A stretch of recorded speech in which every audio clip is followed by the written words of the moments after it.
chops. The chops. That's pretty sweet. Like I would rock chops if I could have them. If there was one good thing about having the Civil War, it was the facial hair. Yeah, you know. Let's just not even get into fucking slavery shit. Like, let's talk about the goddamn mutton chops. Well, that's where sideburns came from, guys. General Burnside. This is true. I'm not making a shitty dad joke here. That's also where hookers came from.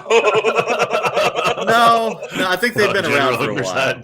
No, they were called hookers because Hooker who that brought makes his sense. Girls around, and they were hookers girls, and then they just shortened it to hookers. Yeah, but the actual profession had been around for much longer. Yes. It's the oldest profession, some would say. Hookers, see, there you go.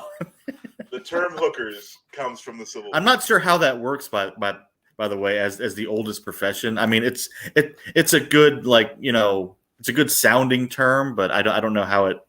How did we get here? Can we talk about nerd things? We were talking about the Civil War. Well, we were talking about sideburns and what's nerdier than that. Nerding out about the Civil War. Yeah. Welcome to your favorite history podcast. Thank you guys. I can do that for quite a while, gentlemen. Tuning in and check out we were live. Very rough copy.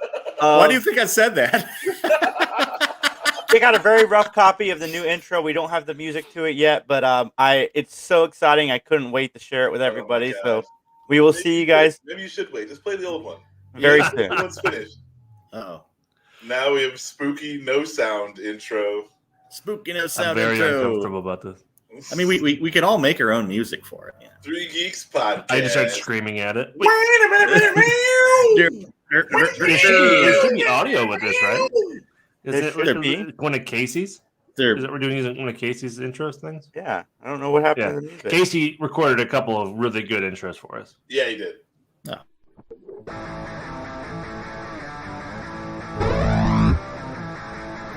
Yay, old intro! As Casey recorded some really good intros, which are not this one.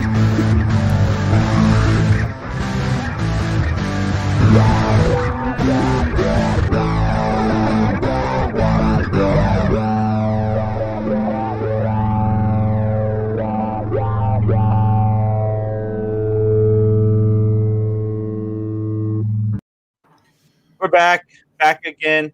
I dig that intro music.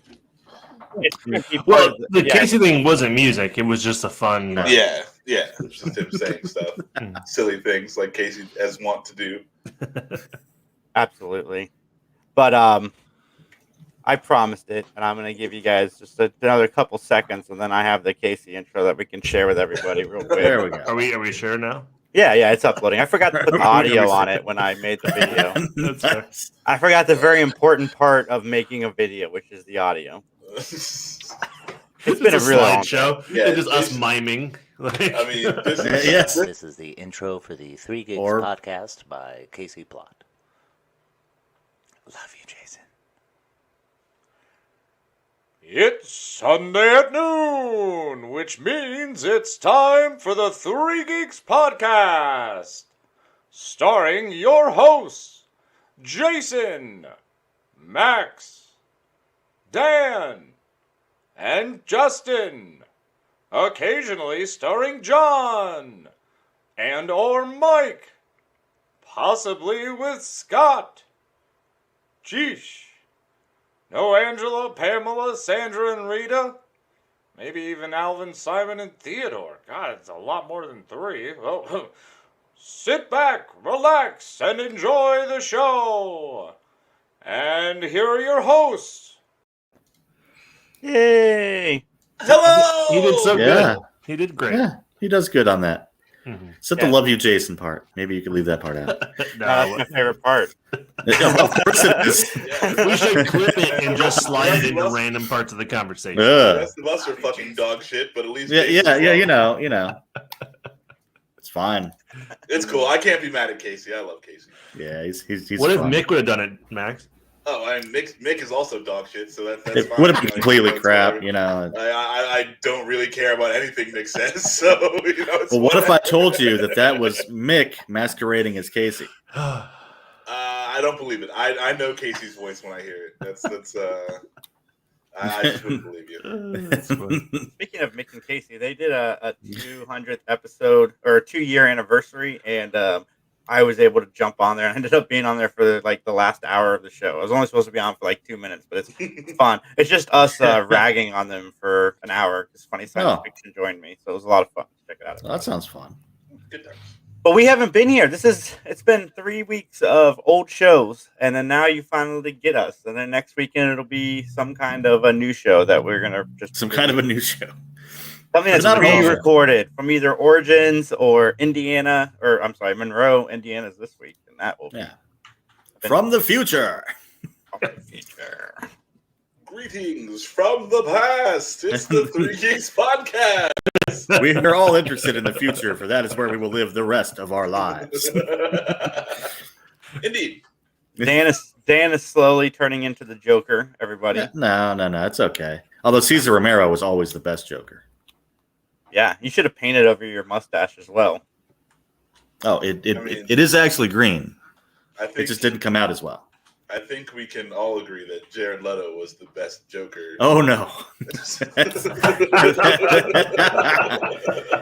in some weird alternate universe when he was born in like 1920. Obviously, Jared Leto kicks the Joker's ass every time he steps into the role. That's so hard he doesn't flip the Joker anymore. Knock the Joker right out of himself. Have you guys seen anything? Justin, you watched Many Saints. What did you think of that? It was good. I mean, if you plan on watching the Sopranos series and you haven't, I would not start with this because there's spoilers intermixed throughout the whole movie. And if you're okay with that, watch it because it is an old show. But I mean, it was fine. You follow Dickie. Uncle Dickie, which is a Dickie person Moltisanti. which is someone referenced a lot in the show, and it's a lot of fun. Can somebody who hasn't seen the show watch the movie and enjoy it? No. I mean, I think so, but I mean, it's tied to the show significantly. So I think if you watch this, the show is better than the movie by far. So if you liked the movie at all, I would give the show a shot if you haven't watched. Okay, that's TV cool. show. What would you geek it out of 5? I'd say 3.5 because it was okay. It was fun. I mean, I like Sopranos a ton. So yes, Casey, you're looking good, man. I loved the intros. Both of them are fantastic, and I love you too. But I love you too. It is premiere week on television, and I have watched almost everything. It's been fantastic. You know what I like about my life is I can still get like super excited like a child waiting for Christmas when things happen. Like the Super Bowl announcement a few years ago with Eminem and Dr. Dre. I got super excited about that. And then a couple days ago, they announced that they were making, and I'm pretty sure I pitched this on the Three Geeks podcast. So I want my royalties, Netflix. I want my royalties. They are bringing back that 70s show as that 90s show with Red and Kitty Foreman playing grandparents. And I am so excited to see angry Red Foreman as a grandfather. Grumpy dad, grandpa. Old man Foreman who like lives down the street. I'm down for that too. He is one of my favorite angry people. So to see him even more crotchety and it was, I think you can't go wrong.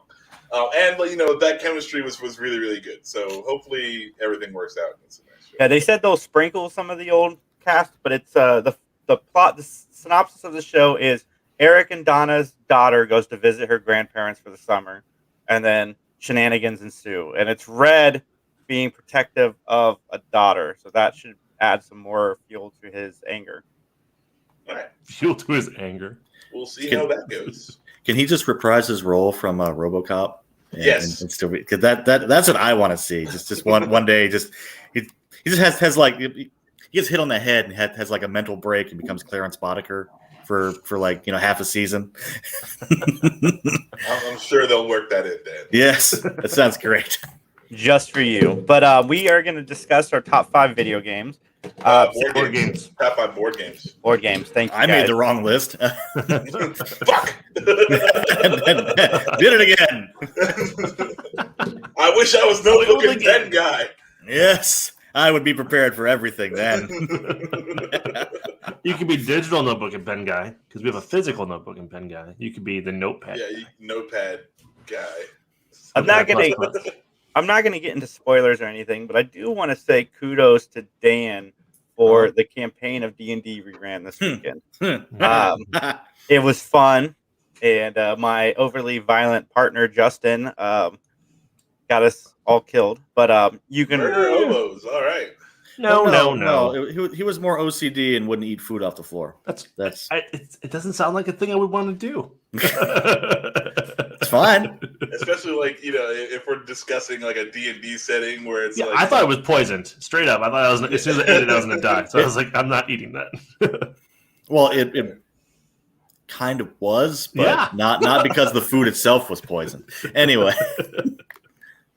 That's fun. All right. But yeah, no, it was a lot of fun. You guys will find out what that was for here shortly. But it was good, fun. I just want kudos to the creativity in the campaign. Thank you. Yeah, absolutely. So, what's new with you guys? Is anybody watching anything fun, doing anything fun, living their best lives? We've gone to watched cons. Squid Games, and I'm sure everyone on the internet has heard enough about Squid Games to know if you're gonna like it or not. So. Yeah, I started that too. I'm only one episode in, but it is okay. Justin, Max, sell me on it. Like, why do I need to watch this? Well, it's you don't, but it's the next thing that everybody's talking about. So it's sort of like a battle royale-esque sort of deal. But there's a lot of fun moments in it where like in the first episode, this dude he's down on his luck.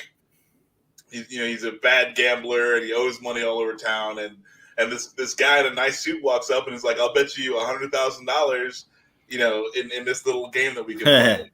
And then of course the loser guy loses and he doesn't have $100,000 to pay, and the guy's like, how about I slap you across the face and we'll say that's worth $100,000.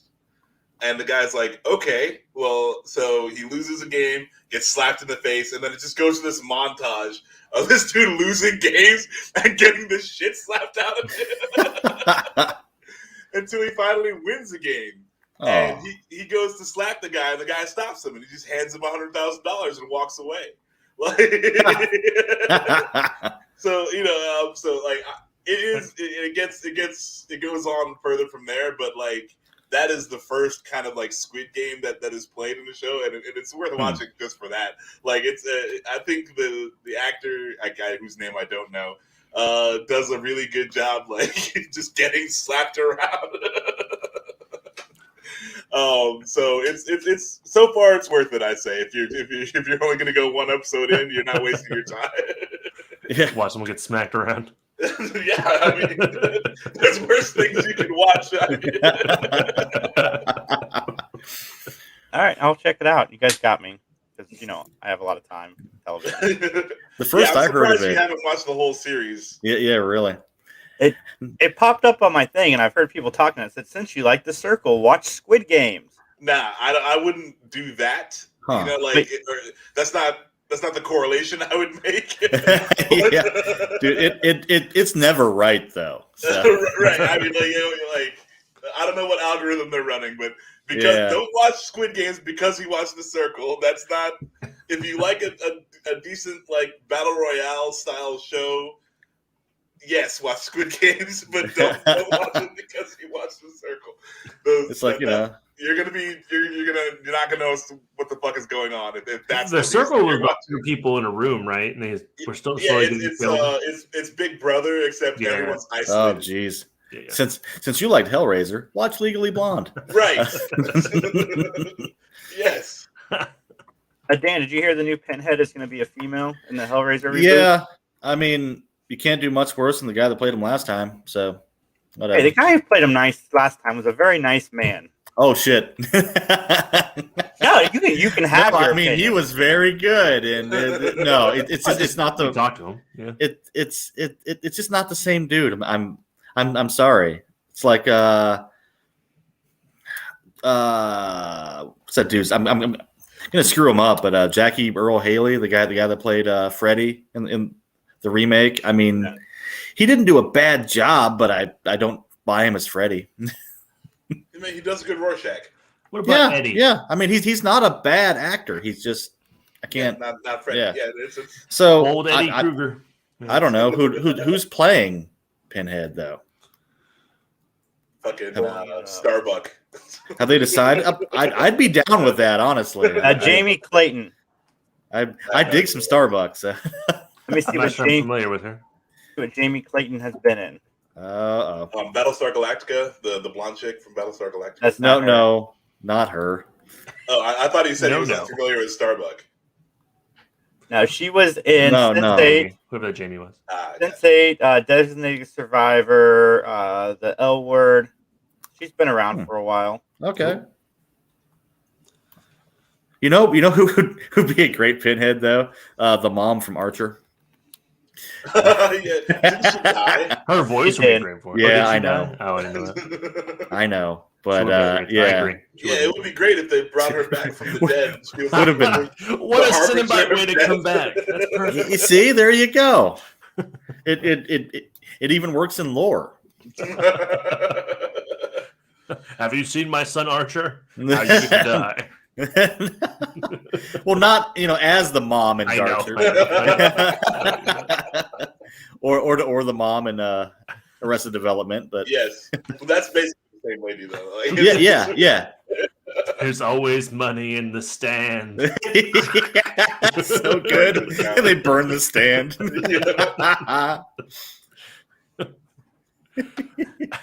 Nice. So there's not a whole lot to talk about. I honestly expected a lot more with New York Comic Con this weekend, but I haven't seen a whole lot. I know that this week's a big week for horror fans. We got the Chucky series premiering on Sci-Fi. Stupid. What's that? I think Halloween Kills comes out this week, right? This weekend, I think. Yeah, the 15th, right. Friday. Yeah. It's coming Friday.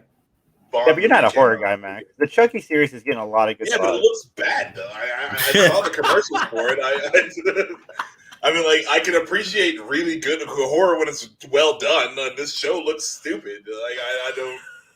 No, I would say you can't because you didn't like Videodrome for the 5 minutes you watched it. Okay. Fuck you, I guess. That was really well done horror, sir. Whatever. Has anyone watched Venom? The new Venom? I have not. I have. Yeah. Did you talk about last Sunday? Yeah. No, we haven't been on. Right. We haven't been on it many Sundays.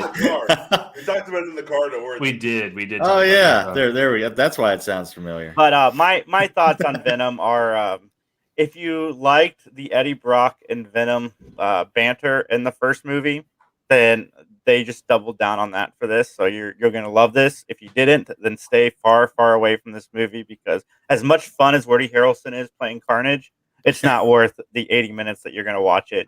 There is a semi-important post-credit scene, but I mean, you can Google that, I'm sure. Yeah, I went to go see the new Bond movie, but I didn't think it would happen to me. They're always like, "Oh, when you get your family, you don't get to go to the theater no more." Yada yada. I was like, "Whatever. I love the theater. I'm going."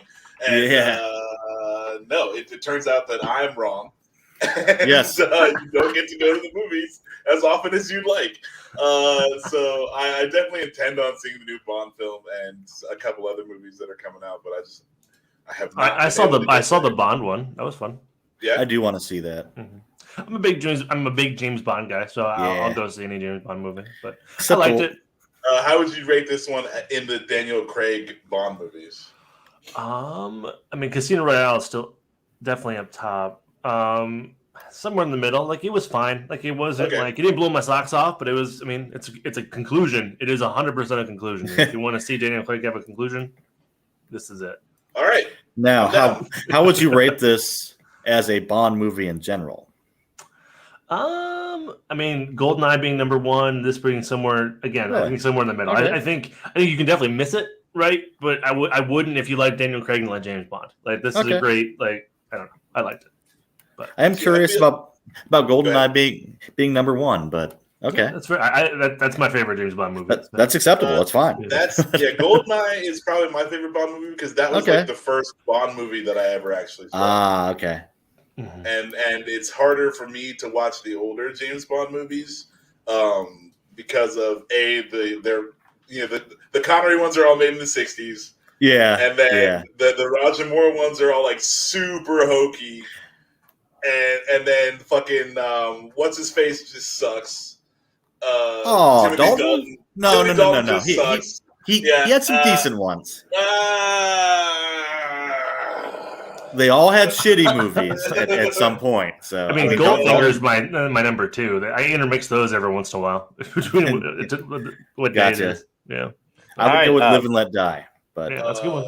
Justin likes Bond films with gold in the title. Yes. They're good movies. I am excited for Halloween Kills. Me too. Halloween. That's the other thing that's coming out. Well, then we get the Scream trailer this week. But no, Halloween. Oh, really? Kills. Yes, and I'm so excited. I'm taking the kids to see Scream 1 at the theater today. Scream, and they're all going to be terrified. Scream is my favorite franchise. One of my favorite franchises. Top 2 for sure. I watched a YouTube video where a guy like rated horror movie like monsters or horror movie villains, and whether like he could fight them or not. He's like the Scream guy. He's like, I would whoop this dude's ass. He's just a guy. He's just a guy. Yeah. Gets his hand stuck in a door occasionally,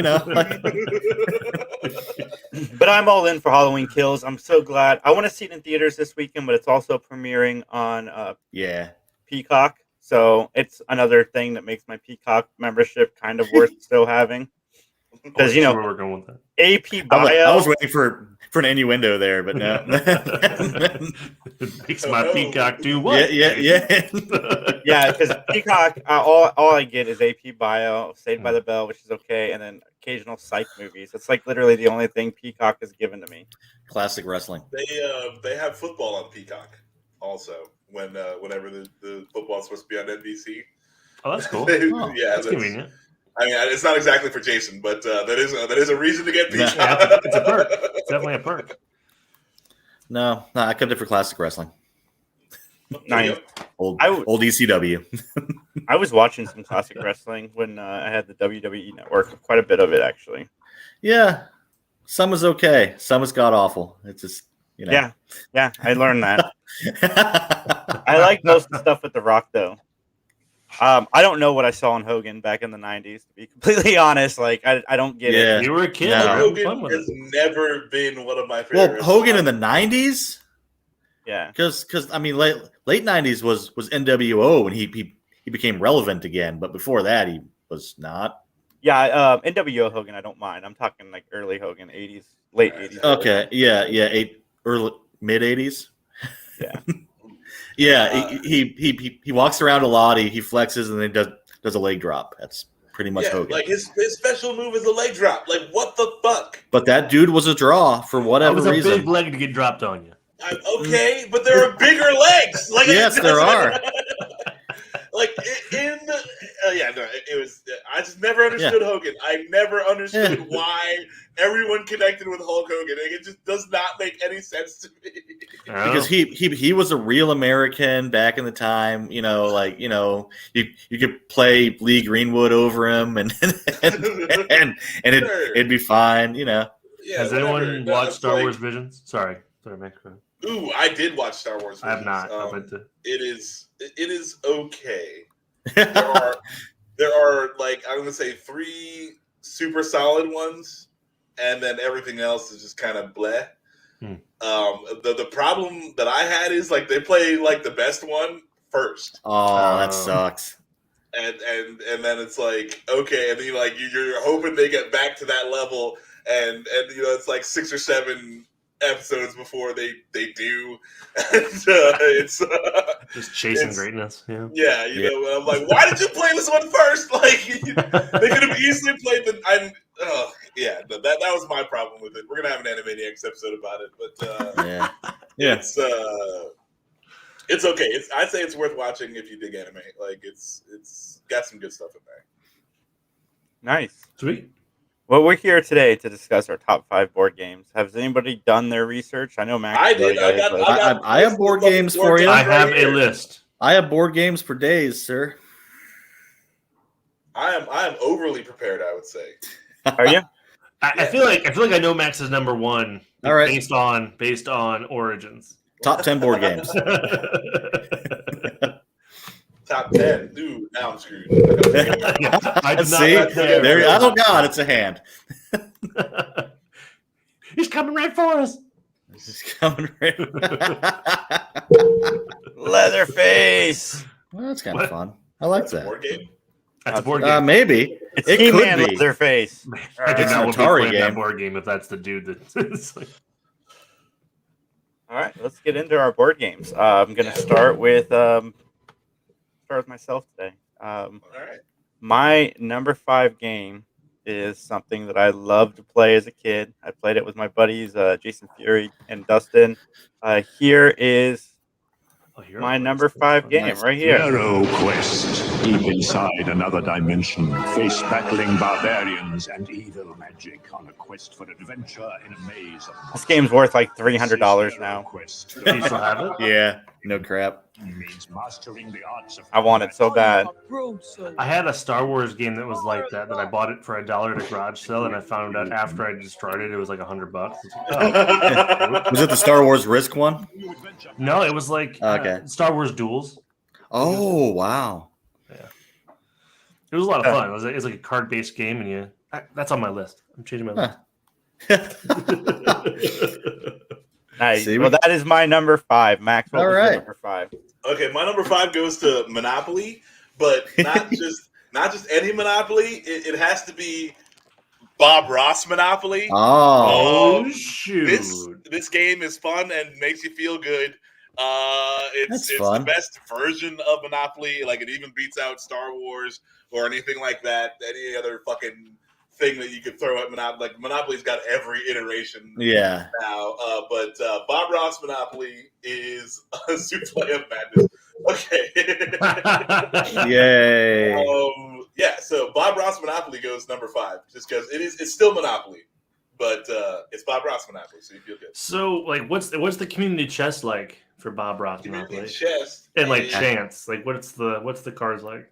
Happy little trees. Yeah, you get a happy little tree. Add another paintbrush into your collection. I also want to know what Boardwalk and Park plays. All right, so there's like Joy of Painting, or shit. Yeah. While you're digging through that, have you watched the Bob Ross documentary or whatever? Yes, that kind of makes me feel less good about Bob Ross, so I didn't like it. Yeah. But not I shouldn't say about Bob Ross, but it's like it makes the organization around Bob Ross. Yeah, fair enough. Right, but so I mean, there's Joy of Painting or Happy Little Accidents. So nice. it's awesome. Yeah, it's a lot of fun.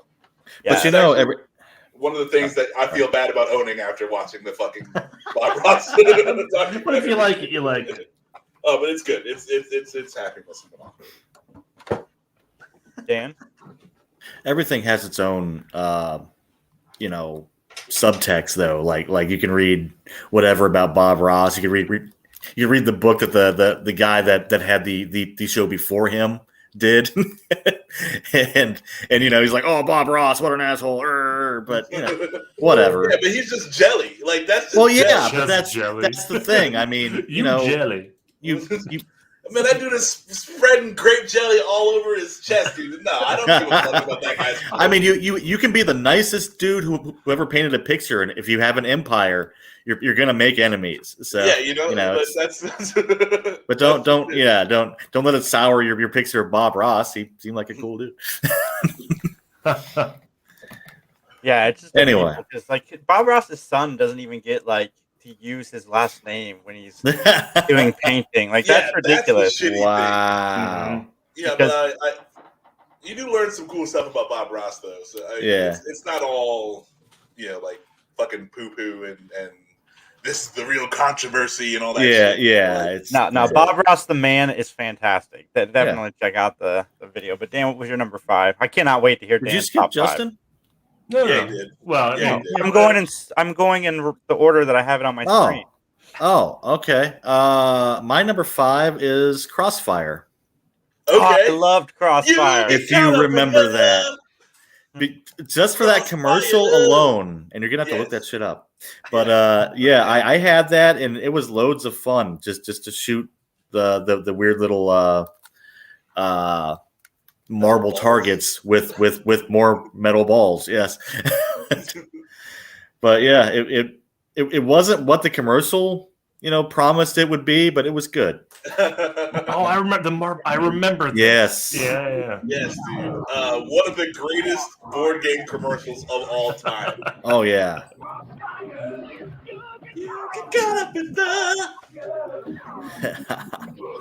Crossfire. Yeah, that's. Oh my god, rocking out. Yeah, my cousin had this. We just shot each other with them. Yes. Yeah. That's what the game was for. Man, look how punk rock that kid was. Yeah, like it never flew in the air or anything, but I thought it was good fun. I agree. That's a good game. That's a solid number 5. All right, Justin.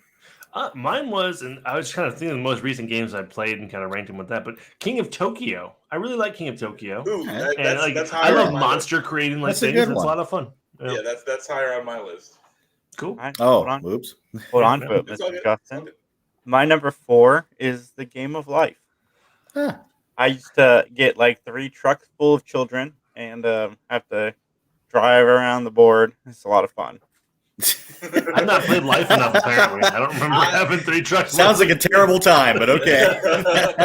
I played that for the first time like 3 months ago. It's fun, it's all right. But yeah, that's I like everyone's like, oh, the Game of Life, and I've never fucking played it. I'm doing that daily, folks. Right, like we're already doing that. I'm not very good at it. I'm happy. I'm just not good at the game. Yes.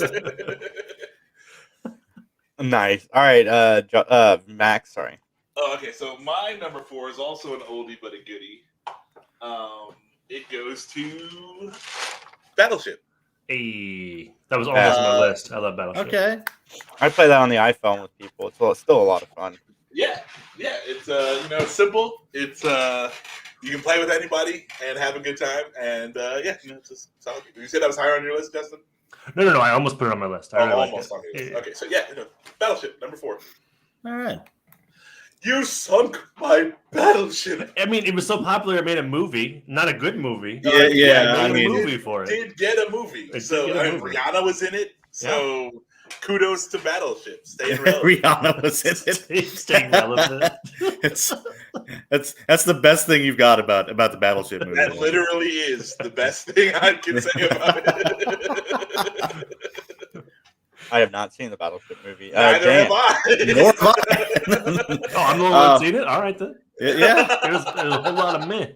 I don't know why I haven't seen it. It's a horrible movie, but yeah, that's true. I feel like Dan is like right up yeah, there. yeah. But I feel like it would only go to the mediocre level of bad. That's not your probably. This is not bad enough. It's not fun bad. It's just like bad. Yeah. All right. I'm gonna go with Arkham Horror, the card game. Hey. Arkham Horror. Yes, it's really cool. I've heard of this game. Yeah, it's kind of like Call of Cthulhu, except you've got cards, which and it's a tabletop board game, which is why I gave Scott crap the other night about calling the tabletop game a board game, but yeah, it's pretty neat. You can play it depending on how many expansions you have. You can play up to 6 players, I believe. You can play it with 1 player, which is also kind of fun. It's like a choose your own adventure. Sweet. That you go crazy during. Nice. I wouldn't mind trying that sometime. Justin, what's yours? Oh, sorry. Did you say yours, Jason? No. I'm asking you. You're number 4. No, I'm with you. But I thought he started the whole list for number 5. I thought how did he? He said his was Life. The game. Yeah. Oh, I'm sorry. Yeah, remember? Sorry, my bad. No, Clue. My number 4 is Clue. Oh, okay, I like now, nice. I was talking with the fiance about Clue. I've never actually finished a game of Clue. Really? I'm not sure I have either, but I enjoy I just enjoy the atmosphere of Clue. Like I do too. In the bathroom with the lead pipe or whatever. Yeah. Clue's my number 3. In the pipe. Pretty basic. Jason's peacock with the lead pipe.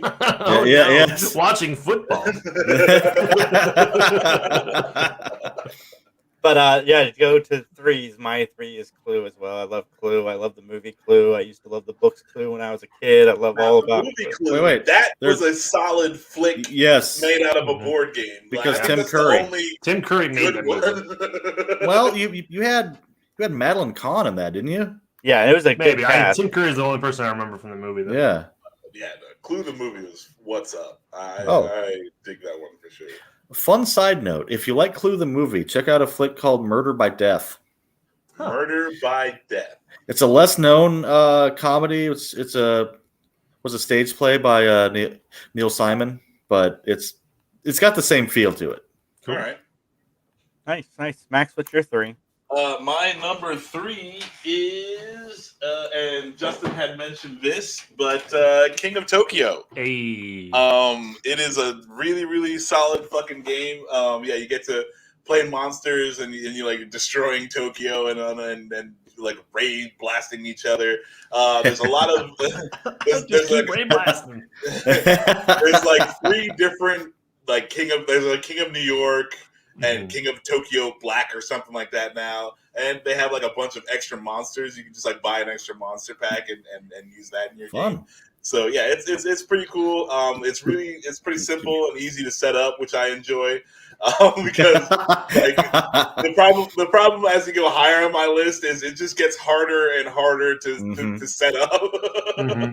But this is a lot of fun and it's pretty quick and easy to play. So I did King of Tokyo. Space Penguin is my guy, and I have a lot of fun. Yeah, so King of Tokyo. Justin. Nice. And yes, Madeline Kahn is brilliant as Mrs. White. Dan, what was your 3?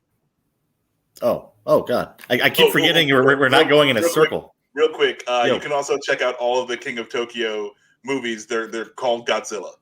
Yes, they are. They're definitely called Godzilla. King of New York's King Kong, I imagine. My 3rd, I don't know how to pronounce. It's either Carcassonne or Carcassonne. I've heard it both ways. But Carcassonne. I like Carcassonne because you say it's like a heart medicine. Yeah. You see a grandpa playing a board game, and it's like I couldn't do this 6 months ago, but with Carcassonne, cause liver failure and death. But yeah, it's very endearing. Like you just start putting like little things down, and then versus 1 or 2 other people. It's a weird little land building game where everything has to match on the sides, and then you count everything up and somebody wins. Sweet. It's fun. All right. But the digital version can like mesmerize me for hours. That's fun. I don't know. May cause extreme boredom or really enjoy it. No, it's good. It's very good. All right, Justin, where are you at? So, because we talked about it before, I slid this into my list literally minutes ago. But Star Wars Duels, because I spent almost all of my childhood playing this game because I was in Boy Scouts, right? And every camp out, we would I brought a game that I found at the garage sale. That's why I bought it for $1, and my buddy Ryan would bring it. And we'd play. It's a deck building game, not deck building, but it's a deck based game where you have like a Star Wars character, and then you have a deck of cards that are specific to that character, and you have little different maps, and you fight. However many people are on there, and they might come with droids or stormtroopers or clone troopers depending on the thing, but it's a lot of fun. I just Googled it, and that's why I put in the chat here for us. I was like, it's now $400 if I wanted to get it. So of course it is. That's a bad day at the office for me, but it was a lot of fun, and I would encourage anybody, if you can get it for cheaper than a lot of $400, I would encourage you to play it because it's a lot of fun, especially playing Star Wars. When we hit it big, we're gonna have to buy Star Wars Duels. And I still have the game at my parents' house, I believe. It's a lot of those maps are destroyed. Like it's not a complete thing. Like because like 12-year-olds, like you know what I mean. I carried it with me forever, everything for Boy Scouts. So. Well, maybe would you say it's worth $200 now? maybe we can print off some of the maps or get whatever. We can do that. We can definitely play it. I'm sure you got a PDF somewhere. I mean, that's right. But yeah, that was my number 3. Nice. My number 2 is Uno. Oh, yeah. That's not a board game. Well, it's a card game. I'll let it go because I did Arkham Horror, and which is technically you have a board, but it's also a card game. So. Yeah, card games count. Okay. No, fine. We probably fine. should establish that rule before. My number 2 is Risk.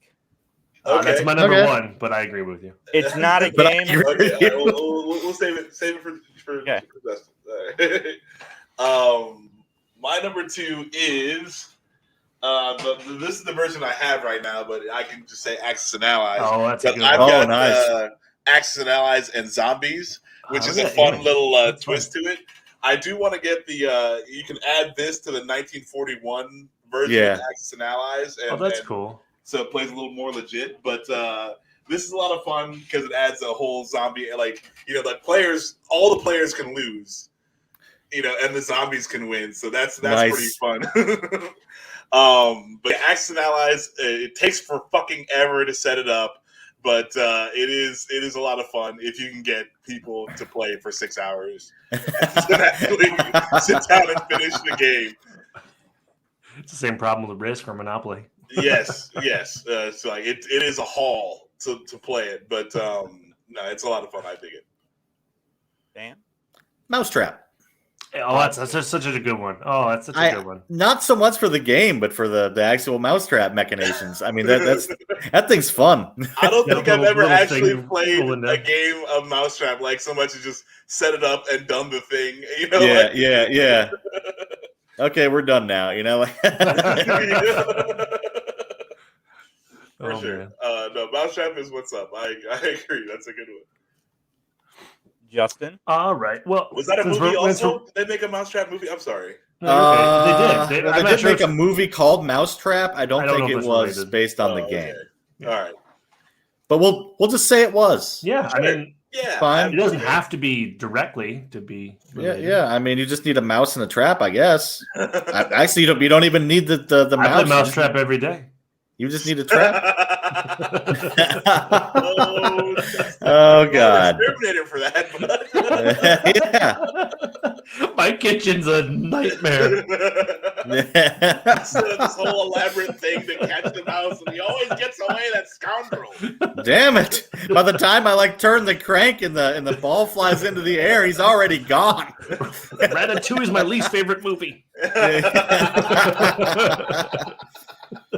Oh man! My number 2. Since we're getting rid of card games, it was Apples to Apples or Cards Against Humanity, but I'll pivot and do something else. I really like Pandemic. It's a board game, but I also play the digital version a lot too. Yes, I played the digital version, but I like that game. It's like, do either of you have it on Switch? I have it on Steam. If I can play with you on Steam, I will. But okay, is it cross-platform? I don't know. But no, I have a shirt that says "Save the Earth, Kill All Humans." So I like that. And the digital version has, and I don't know if the board game does it. I haven't played the board game in a while, but they have Planes of the Apes versions of it on the digital side of it, and like a vampire version and stuff. Yeah, it's fun. Huh. Fascinating. My number 1 is a game that I don't know if you guys knew had a game show. Let's check this out real quick. Oh, jeez. I just caused so many fights in my home, Jason. I'm not sure I could put this on my list. Monopoly. Yeah. Yes, you guys weren't playing Bob Ross Monopoly. Yeah, we were not. Yes, Monopoly. Did anybody ever see this in the 90s? No. I don't think I did. I do. Did you, Jason? Yeah, I used to watch it with my grandmother. Oh, that tracks. That's fun. That's a good memory. She is very gold. Holy cow. Mike Riley. Some asshole. Yeah. Lost to time. I played this game more than anything else as a child. My buddy Tam used to have a book on how to win at Monopoly. And you don't play. Of course, Tam had that book. I do not. I believe that 100%. Like the Monopoly strategy guide. It must have worked because he always beat me. Pass go, collect $200. Stay out of jail. Longest I've ever played Monopoly was 12 hours. Jesus. That's too much. I get so angry. Like after the third hour, I just am over Monopoly. I think. Do you get mad? Do you do the board toss? No, I just get up and leave. It sounds fun. I just walk away. That's Screw you, Grandma. I try to find someone else that will play for me because usually it's in a big group. I'm like, hey, can someone tag me out? Like, I'm done. Like, this is too much. Don't make me the banker. I'm untrustworthy. Boardwalk and Park Place, they're overrated. I go for the cheaper properties because it's a way to make money faster. Yeah, you build up the slums. Yeah. Build up the slums. I don't know why. I like the green ones. Those are my favorite properties to own. I feel like they get a lot of travel. Like a lot of people land on the green ones. Those are my favorite. I don't know. Brown always and enjoy light getting blue. the railroads. Yeah, railroads are good. Brown and light. I like that first 10 spaces on the board. Yeah. You like in the ghetto. Yeah. What I used to call Trump Valley, but it doesn't have the same meaning anymore. Truth. Holy cow. Oh, that's sad. Yes, Casey. Lots of Monopoly. Yeah, that's a good move. Therapy. That and the purple, right? The purple I always seem to land on the purple. Yeah. Yeah. Ending families and relationships. Ending families? Jeez. At a time. We probably should talk about did you guys watch the Monopoly McDonald's documentary? That was a wild few hours. I just heard where about the mafia ran the Monopoly game. Holy cow, that was fun. Yeah, the company that was printing them out for them was cheating. Well, it was the top guy. It was the one security guy that was to transport the Monopoly token. The most trustworthy guy to handle this, and then this guy's like, "Yeah, I'm definitely gonna fucking sell this out to my friends and make the mob boss gets the money." Because I think it wasn't almost all the winners in a certain region of Florida. It was a very specific area of the high dollar amount. Oh my goodness, that's sad. Yeah, for sure. All right. Unfortunately, this is the only one I don't actually have the game for. My number It's your top one. Is Gloomhaven. Gloomhaven and coming up as Frosthaven. It is again if you don't like setup, do not get this game. It is absurd. There are an absurd amount of pieces in this game, but if you can get 4 friends to play with, it is a lot of fun. I have a blast playing it every time. It's sort of like a D&D campaign. The game actually changes as you go along, depending on how you've done things. So, no 2 games are ever actually the same. You get to level up your characters and stuff like that. And if somebody else plays the character next, all your level ups are still there, so they get a different play experience from you. It's pretty sweet. I like Gloomhaven, and we got to play the demo of Frosthaven at Frosthaven was fun at Origins, and I had a blast playing that. And I'm really excited for all the updates that they've made to the game. They found better ways to do things as they've gone along. So if you get Gloomhaven, it's a good game, but it is the worst iteration of that game. I hope if they do reprintings or whatever, they kind of change stuff, to update the gameplay. But Gloomhaven is a lot of fun, just because of the style of game it is, and everyone's kind of got their own motive and their own deal, going on for their character, and you can choose characters and play as long as you like. So I really dig Gloomhaven / Frosthaven. I really liked Frosthaven. I had a lot of fun playing that. Yeah, I was Googling it the other night. They're making a digital version of Gloomhaven. I don't know if I don't know where it's at, but it's. I will play that. I saw a Kickstarter for it to make it digital. Yeah, I don't know. That's gonna kind of ruin it for me, just because it's again even though it's a bunch of setup, the whole getting together with friends to play a board game is cool. Mm-hmm. So the digital version, while would make everything easier, I'm not gonna say that it won't make literally everything easier, but then it's just playing another fucking RPG video game. So. Yeah, Skyrim, the board game. Yeah. I think that's why we don't use Roll20. I don't even know for D&D and stuff. It's the online version where you can do it over Skype and stuff, but it's not. Okay. It's not. It's a virtual tabletop. Yeah. I tried it a couple times and I can't get into it. So yeah, man, I think I'm still going to spend the $130 fucking dollars to get Frosthaven. But yeah, it's a lot of fun. If if you don't mind setup, and there's a lot of shit you got to keep track of.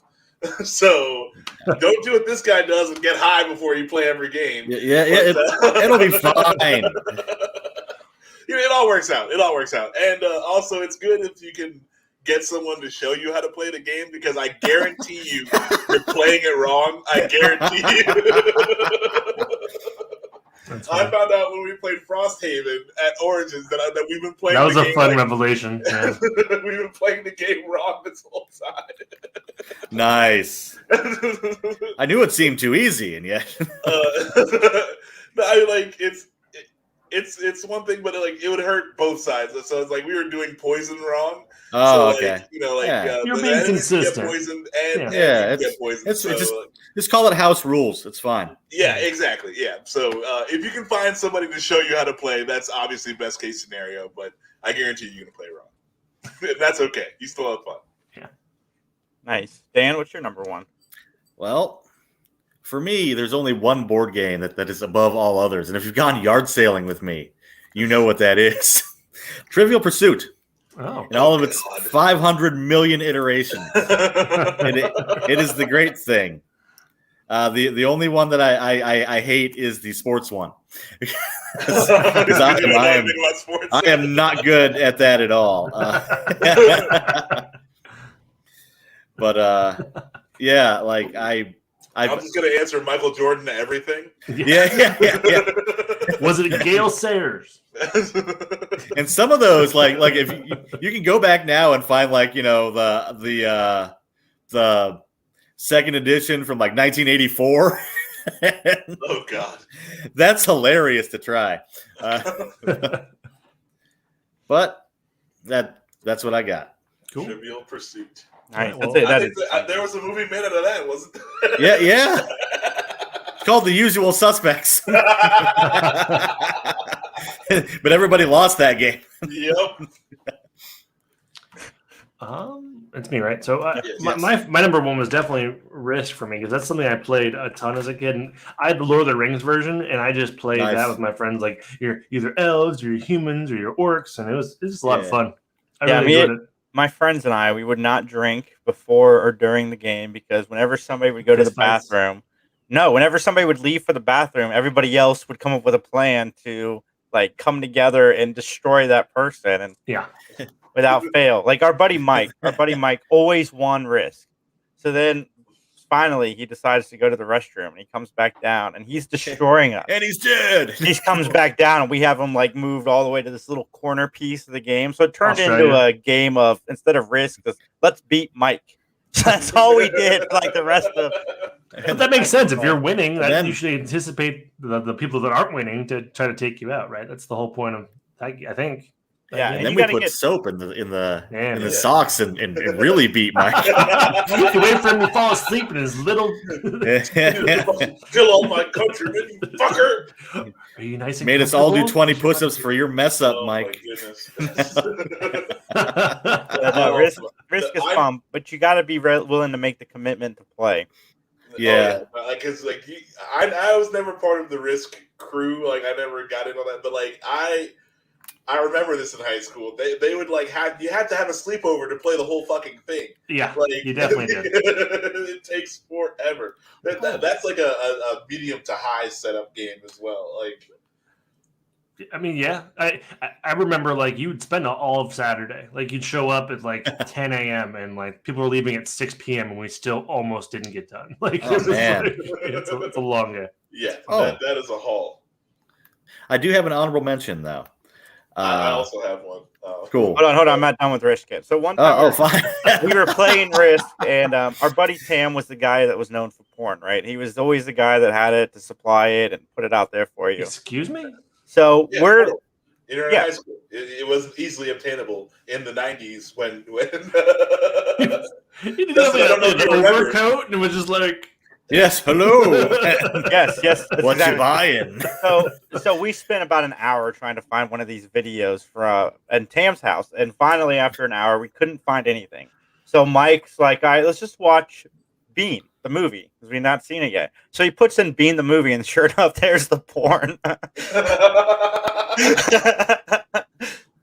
So that was a funny story I wanted to share. All right, what's your honorable mentions, Dan? How was that about Risk? That was my confusion. I was like, We were playing Risk during. Oh, okay. It makes it relevant. That makes a lot more sense. Sorry, I missed that. Okay, when I was a kid, my parents had a couple of the like the board games that looked like books that sat on the the bookshelf, and one of those is called Twixt. And it was this weird. It came with a bunch of like little plastic pieces, and you would build a wall across, and you would get points for every piece of wall. But then the other player couldn't go past that wall, with their wall, and it was just kind of fun. Twitch. And if you ever see it like in a half price books or something, pick it up because it's fun. My honorable mention goes to, I guess this is not really a board game, it's a dice game, but this game, king size, you roll dice and try to make a big dick. It is way more fun than it should be. That's awesome. Yeah, like I just it came into the store at BGMX. They got a bunch of copies. It's like a $5 fucking game, and it's you're just trying to have the biggest penis out of the whole group, and like any number of people can play, and it's just roll some dice and see how big your dick gets. And the kids showed up, at like 6:30 to start playing that game, and didn't get done until like 12 at night, and 6 to midnight. Yeah, every Saturday is just the roll dick. for the big dick game. So honorable mention didn't make the list. It's not really a board game, but yeah, it's fine. It's still. I mean, does it have anything other than dice and cards? I mean, it's got. There's Okay. just dice. Like it's easy. It's a like level 0 setup. It's just you open up the box dice. and go. Yeah, like Okay. So yeah, it's a dice game, but not really a board game. But it's Cool. It's Sounds fun. Okay. Fair enough. Well, I'll bring it to the next 3 Geeks thing. We can make some dicks. Yeah. We're just Fair in enough. Indianapolis, just throwing just dice swinging against the dice, corner. man. This fucking What are you guys doing? 16-inch cocks, dude. For some reason, What are those nerds doing? Does anybody else watch Letterkenny? I have seen it. I don't watch Okay. the actual show. I heard your last line, Max, in the one the shit talking hockey player voice for some reason. He's like, it's building cocks, bro. For sure. Well, we've been all over the map today, ladies and gentlemen. Like a That's risk what we game. do. Yeah. Candyland was a fun board game. Or Pandemic. Ladders was a fun board game. I hated Chutes and Ladders. I never made it to where I needed to go. Like I always got screwed in that game. Playing the game of life on Shoots and Ladders. Yeah, really. Sorry. I'm sure there's more that I'm forgetting. Yeah, sorry, it was fun. Trouble. Trouble. was Yeah, fun. Trouble. Don't Wake Daddy. I never played I Don't never Wake played Daddy. that. Thin Ice. Thin Ice was good. Nice. Yeah, I remember that. Just hammering the crap out of plastic. Yeah. I remember like the games based on movies in the 80s, like the Ghostbusters game, Yeah. Turtles game. I had the Turtles game. Yeah, those were fun. That I remember they were fun. I mean, it's been 30 years since they've been out, so I can't really tell you for sure. And that's sad. It's been 30 years since they've been out. Dude, like, I don't know. Passage of time. Yep.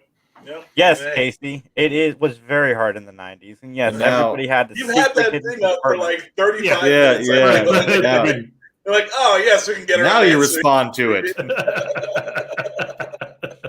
It's hard to get Yes, a word in. Casey. I also like Risk. It is.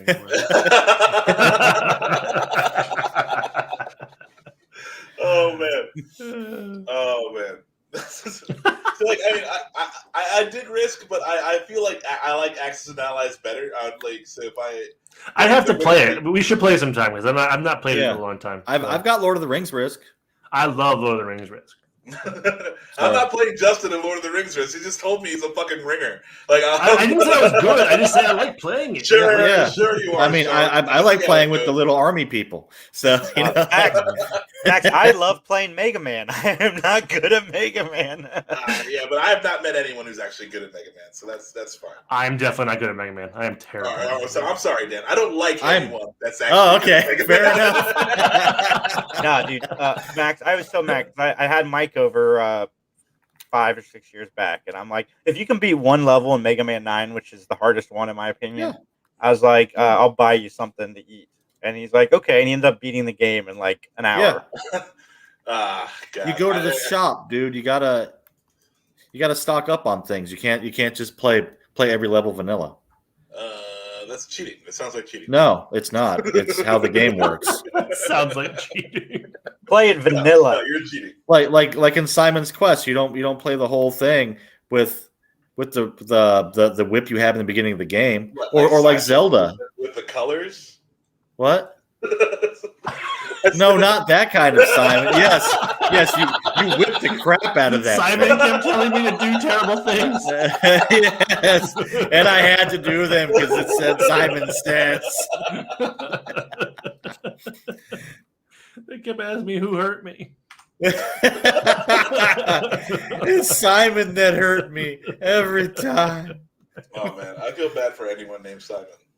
I don't know. I mean, Simon Cowell seemed to work out pretty well. Yeah. Yeah, but he's still a douchebag, though. Fair point. I feel like you're doomed. You're doomed. Simon Pegg. Oh, okay, there you go. There's a good one. Yeah, it's a great one. Okay. Alvin, Simon, and Theodore. No. Yeah, Simon was a douchebag. Yeah. He was the one that ratted on everybody all the time. Yeah, he's a little fucking goody two-shoes piece of shit. Tell me how you really feel. Jesus. Fuck Simon. That's how I really feel. Man. Tell me what to do, asshole. I was not ready for that aggressiveness. I was not either. Not prepared. I was just talking about Castlevania 2 when we got on this thing, I guess.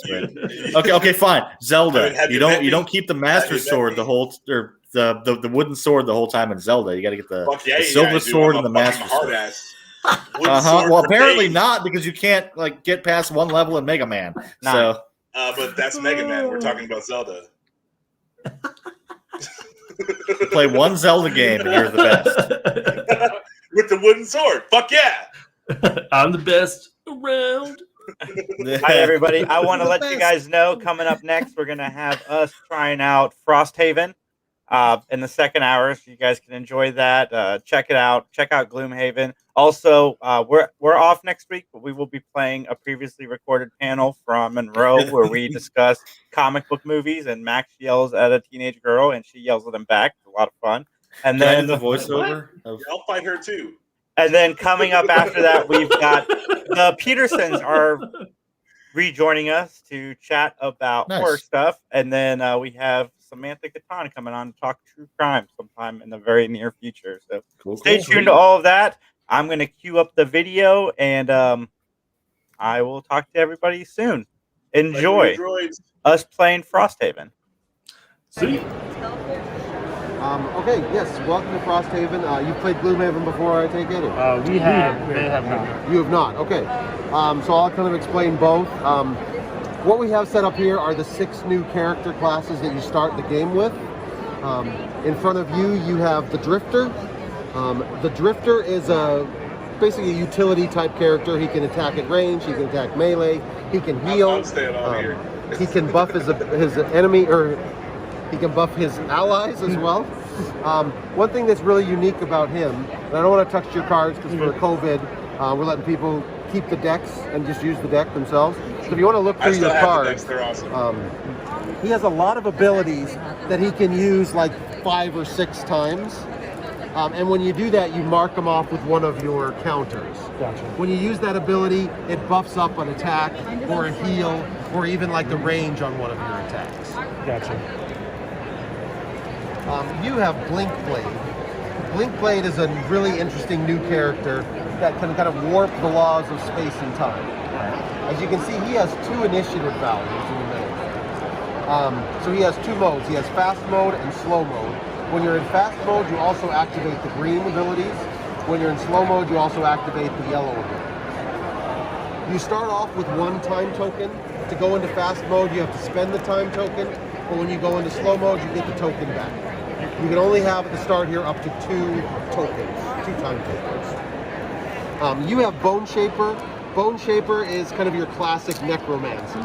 She summons skeletons.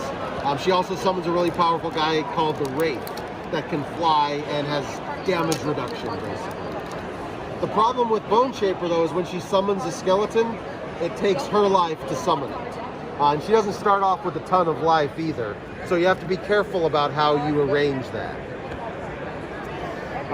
You have Deathwalker in front of you. Deathwalker is also a summoner, but instead of summoning skeletons or monsters that fight for you, you summon shadows. The shadows buff up your abilities. So you can use the shadows to teleport around the map. You can attack through the shadows. You can also blow up a shadow on somebody and do damage to them. Because the shadows don't occupy their own space. They can occupy a space with somebody else in it. And these here are your shadows. Like I said, there is a lot of setup. You don't actually get this board. The other 2 characters that are available is the Banner Spear. The Banner Spear is that battle-hardened warrior that's there to suck up the damage. But the Banner Spear can also summon allies to help her. And if she has an ally next to her, it unlocks some of her powers. Like she has an enemy or an ally that's flanking an enemy, then she can attack and get extra damage against that enemy. She can also, you can see on her card, there's different patterns that she can fulfill and then attack more than one enemy. And then Geminate is, I think, the coolest character, but really the most complicated one. Because Geminate, I always say he or she, but it's actually a they. This is the costume here. It's a collection of bugs. It's a swarm of bugs. And they take on different forms. That's why it has 2 miniatures. It has a ranged miniature and a melee miniature. All right, while he's talking about characters that we're not. And the cards that you play, the powers that you use, force you to switch back and forth between the miniatures. You end up actually having 2 hands at the same time. So 1 hand for your melee miniature, form 1 hand for your ranged. And you have to manage them and make sure that you don't run out in one of those hands, because in Gloomhaven and Frosthaven, the cards are your life. You start off with certain life points based on your first level. So you'll start off with 10 life points. That's not something you start get off in the with box. 8. Okay, and that's what your dial tracker tracks there on the red side. But you can also discard a card from your hand to prevent all damage that you took from one attack. Super awesome. When you discard a card in that way, though, it goes into the lost pile, and you can't get it back for that scenario anymore. If you ever run out of cards, if you ever cannot play 2 cards in a round, you're out of the scenario. You're not dead. You can come back for the next scenario, but you might wish you were, because your friends will be like, "Hey, we needed you in that one. Why'd you go and die on it?" The blue side of the dial is for your experience points. Anytime you use an ability that has a 1 in a starburst symbol, that means you gain an experience point. If you get 45 experience points, you can go up to 2nd level. That unlocks more hit points, plus more powers and abilities, more cards in your hand that you can use too. That's your point. Actually, keep that card out too, because I can use it to show another thing. All right, if everybody can kind of see this. See how at the bottom, after she's used her power, it has this symbol and then the exclamation point next to it? Yeah. That means that through using her power, she's drawing on the powers of darkness, and she activates the dark element. Other powers can consume elements that are either strong or waning to increase the power of what they're doing. And you'll see that on your card. If it has this symbol and then a little X in the corner, that means you can consume that element to enhance your power. Just other kind of universal symbols. That symbol is damage, so that's how what your attack is. This one is range, so she could attack at range 3. And then this is a condition. Her attacks bestow the condition of curse. When she curses people, they have to add one of these cards to their battle modifier deck. If they draw this card, they automatically miss that attack and nothing goes through.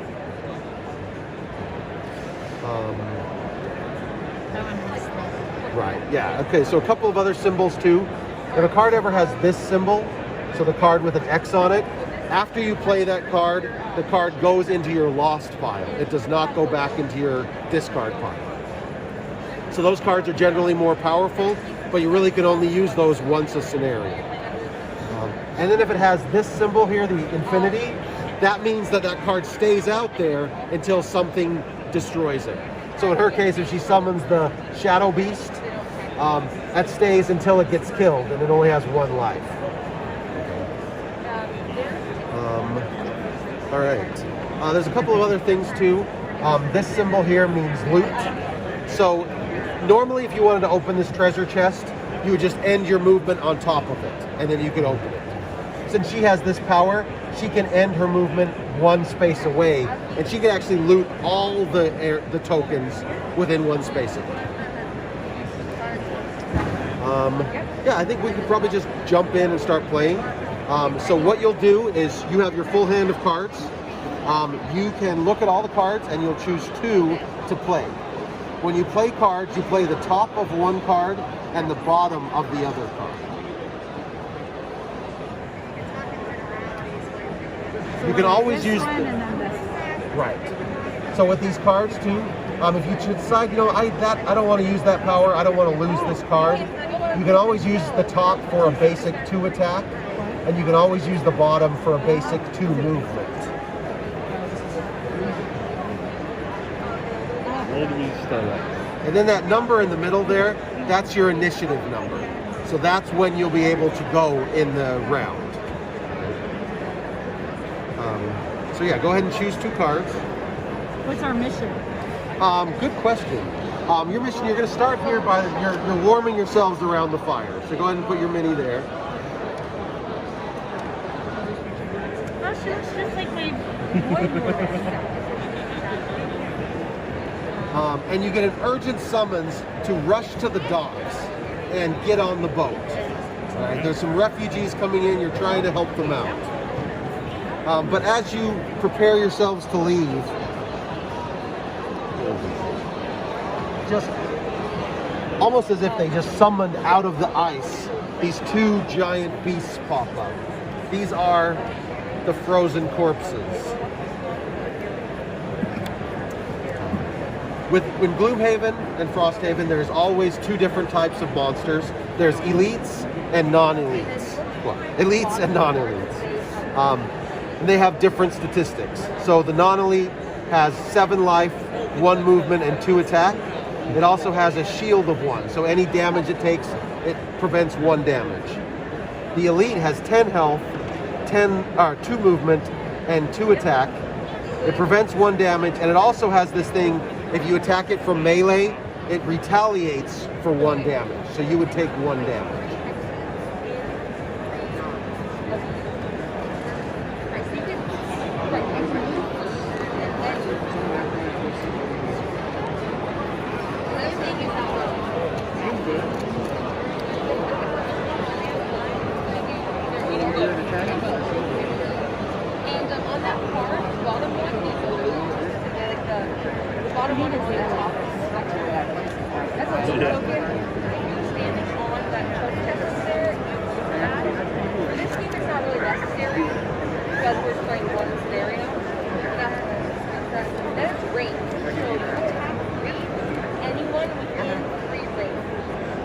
What does it mean when you move one of your persistent abilities backwards 1 slot? What does that mean? So yeah, Drifter has some really unique things. He has these persistent abilities that stay up. He can use them like 5 or 6 times. When you use it, you put a token on it. The next time you use it, you move it up 1 spot. Gotcha. So if you can move it back, you basically get an extra use out of it. Gotcha.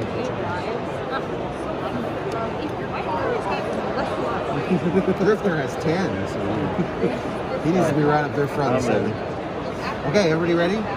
All right, so go ahead and reveal your cards, and then I'll reveal a card for the monsters. Oh, I'm going fast mode. Okay. So fast mode, you're either 19 or 24, so you're probably going to be first. All right, Drifter is 32. Deathwalker.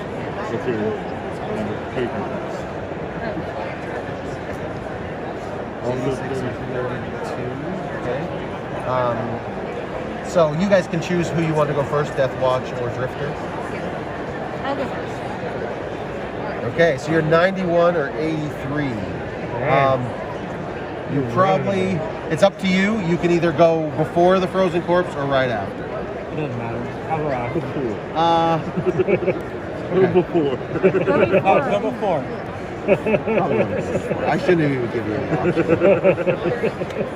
Okay, all right, so the Drifter gets to go first. Oh, sorry. I'm sorry. So Blinkblade gets to go first. All right, so I'm going to move 3, and all your attacks gain, what is this now? That's Pierce. So you got this player reference card right here. Pierce ignores shields.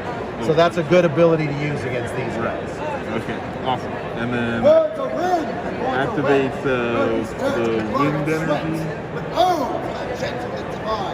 Alright, so then I get to attack 3 with this gain wound, or do I take a wound? No, they get all your attacks gain wound, and you get an experience point with that too. So. Excellent. Alright, so I'm going to move to the elite guy. Turn their struggles into cash with the diamonds, oil, gas, and I will. Alright, so attack 3. Okay. So what I forgot to give you your attack decks here. So anytime you do an attack, the base value is what he's read, so it's 3, and then he's going to reveal a card from there that's going to modify the attack. So shuffle or? Yeah, you should, because they're all in order. So.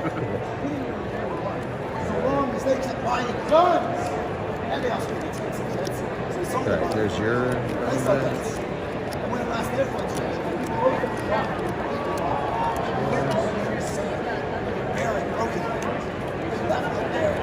Next door to begin our next for-profit war. Alright, plus 2. Wow, so you would hit for 5.